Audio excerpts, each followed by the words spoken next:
Það er mér sérstök ánægja að kynna Höllu Tómasdóttir. Velkomin til okkar Halla og takk fyrir að vera með okkur í dag. Ég geti náttúrulega tekið kortir bara í að tala um hvað Halla hefur gert í gegnum ævina. Og ég ætla að nefna bara nokkuð dæmi eins og hún er einn af stofnendum Auðar Kapital, Háskólans í Reykjavík og Auðar í krafti kvenna. Hún er líka fyrrverandi forsetaframbjóðandi, hefur unnið sem stjórnandi fyrir Pepsi alþjóðlega og verið framkvæmdastjóri Viðskiptaráðs Íslands. Vertu velkomin til okkar. Takk fyrir. Núna er Halla forstjóri B-Team og þú hefur sagt, Halla, og nú kvota ég þig, allt sem þú ert og allt sem þú hefur gert kristallast í B-Team. Hvað er B-Team? Já, ég hef alla tíð verið þeirra skoðunar að fólk og fyrirtæki eigi að vera hreyfiafl til góðs. Og við eigum að nota þennan kraft sem í okkur býr til að láta gott á okkur leiða, gera gagn og láta gott á okkur leiða. Og það má segja að það sé þannig mikil heppni fyrir manneskju sem mig að fá að vinna núna með alþjóðlegum leiðtogum sem er að leiða suma framsæknustu fyrirtækjum í heimi og hafa verið í fararbroddi fyrir gerð Parísar samkomulagsins, verið forsetar þjóða eins og Írlands, Mary Robinson, að fá að vinna með þessum hópi fólks að okkar stæðstu áskorunum sem að blasa við í heiminum, loftslags- og umhverfismál, jafnrétti og aukin jöfnuður og bætt siðferði og stjórnarhættir. Svona svo við tökum stóru myndina og þetta eru náttúrulega þessar áskoranir allar til viðbótar við svona áskoranir sem lýðræðið stendur frammi fyrir allan heimum þessa myndir og nokkuð langt skeið. Þetta eru svona stóru verkefni sem við erum að beita okkur fyrir á alþjóðasviðinu. Þannig að þú ert að taka okkur beint inn í þetta samhengi sem er að það eru forstjórar og leiðtogar í viðskiptalífinu sem eru að bara spila mjög leiðandi og hafa mikil áhrif á þróun loftslagsmála og samninga og ákvarðana sem við tökum í þeim efnum. Við erum hérna í dag að tala um nýtt upphaf sem er þýðing á The Great Reset.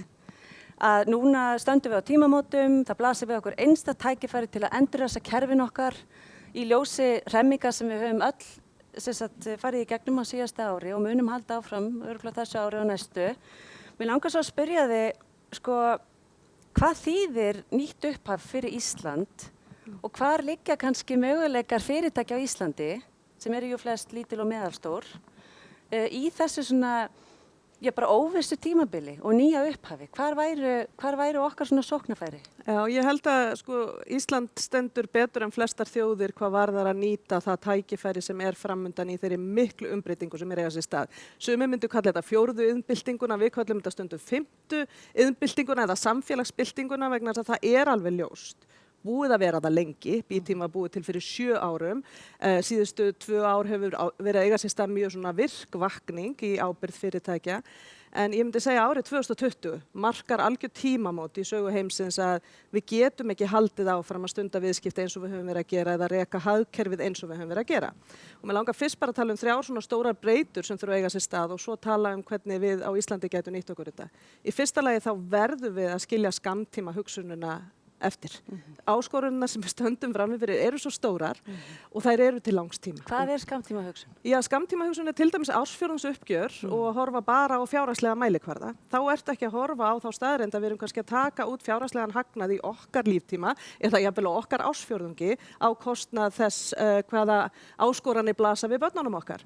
Og það þarf að breyta þessu og það má segja kannski að fjármagn það var að fara inn á markaðinn og kannski fjárfesta í hlutabréfum til 8 ára meðaltali bara fyrir kannski 10 árum síðan. Núna erum við að tala um að vegna tækni og vegna breyttrar hegðunar að þá er fjármagnin svo ofboðslega kvikt og það er að fara inn og út af markaði með svo ofboðslega mikla skammtíma áherslur. Þetta þarf að breytast. Og svo þurfa mælikvarðarnir að breytast.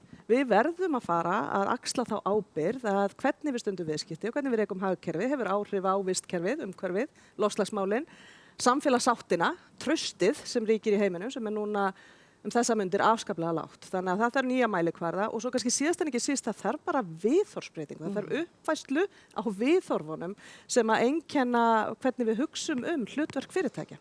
Hlutverk fyrirtækja getur ekki bara verið að hámarka arð til hluthafa. Það verður að vera að hámarka virði fyrir alla sem að hafa hag af þessu fyrirtæki og þar er samfélagið og umhverfið aldrei undanskilið.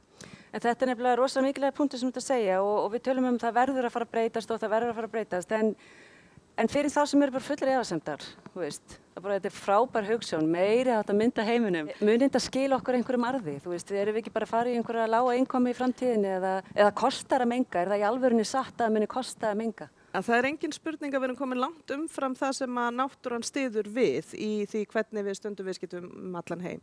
Og þarna standa Íslendingar svo vel vegna þess að við höfum þó sjálfbæra orku umfram það sem flestir hafa. Og hér jafnrétti fremst í heimi. Við stöndum framalega í þeim stóru verkefnum sem allur heimurinn að reyna að leysa. Og þar liggja held ég tækifærin.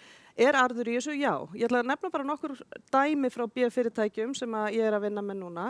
Kannski fyrsta dæmið Unilever, eitt stærsta neytendavörufyrirtæki í heimi. Það eru 10 ár síðan að nýr forstjóri tekur þar við, 100 ára gamlu fyrirtæki, Pól Pólmann heitir hann og hann stjórnarformaður okkar teymis í B-Team og hann segir bara, ég ætla að láta þetta fyrirtæki vera til í 100 ári viðbót og hann einsetur sér að setja sjálfbærni, kjarna sjálfbærni inn í alla stefnu fyrirtækisins, alla sköpun, alla markasetningu, alla stefnumótun.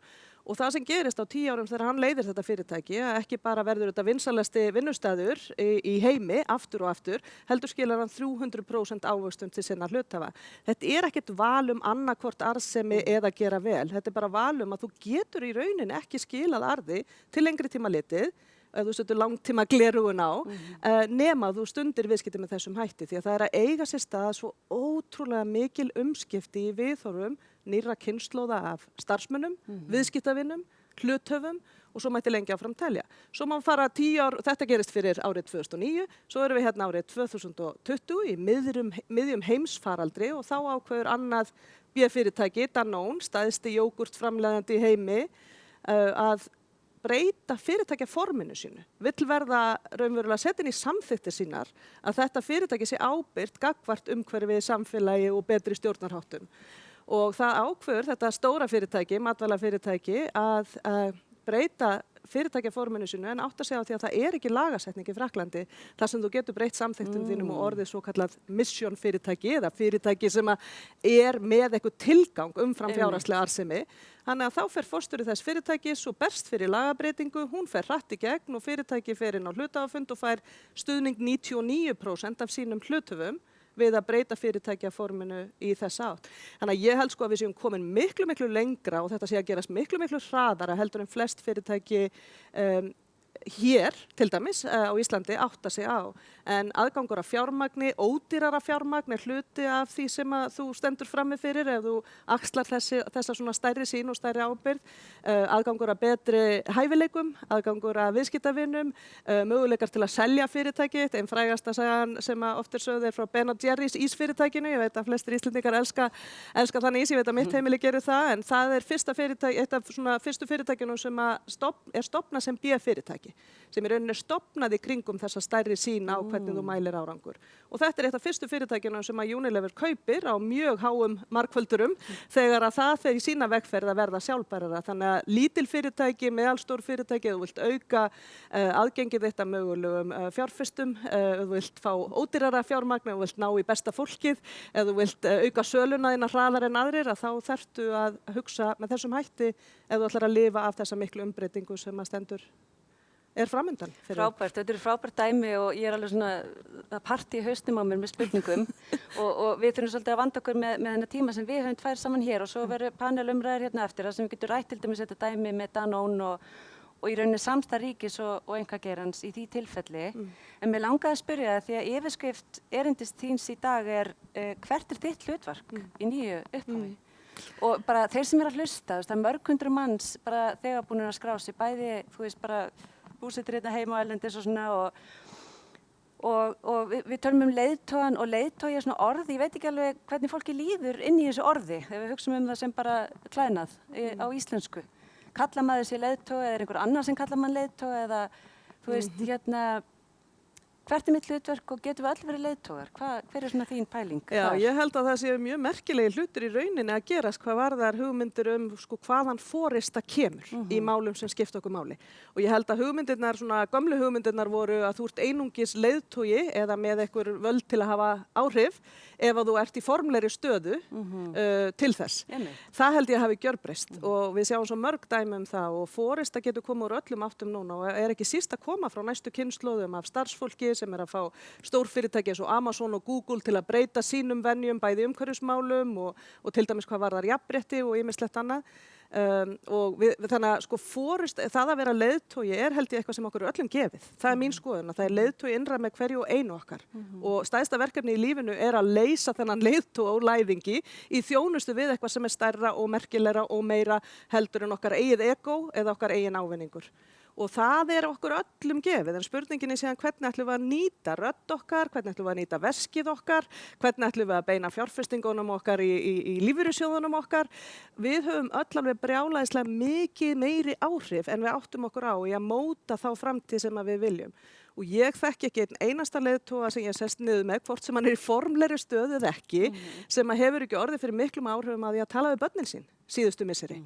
Börnin sem er orðin grænkerar eða börnin sem er í loftslagsverkefnum eða börnin sem segja jafnrétti er ekkert eitthvað spurning hvort við ætlum. Við eigum bara að gera þetta og við eigum að gera þetta núna. Og það er bara betra fyrir alla, konur og kalla. Og alla sem vilja ekki jafnvel skilgreina sig sem konur eða kalla. Þannig að þau fyrirtæki sem átta sig á þessi kynslóð starfkrafturinn, framtíðar viðskiptavinirnir, framtíðar fjármagnseigendurnir, að þau auðvitað fatta að þú verður að umbreyta þig núna ef þú ætlar að vera til lengri tíma litið. Frábært, þetta er meiri átt. Mér langar að spyrja einu bara litlu svona í lokin. Það er búið að vera rosalega álag á heilbrigðiskerfinu og skólum á síðasta ári á Íslandi eins og annars staðar. Hvað viltu segja kennurum til að láta ljósið skína svona?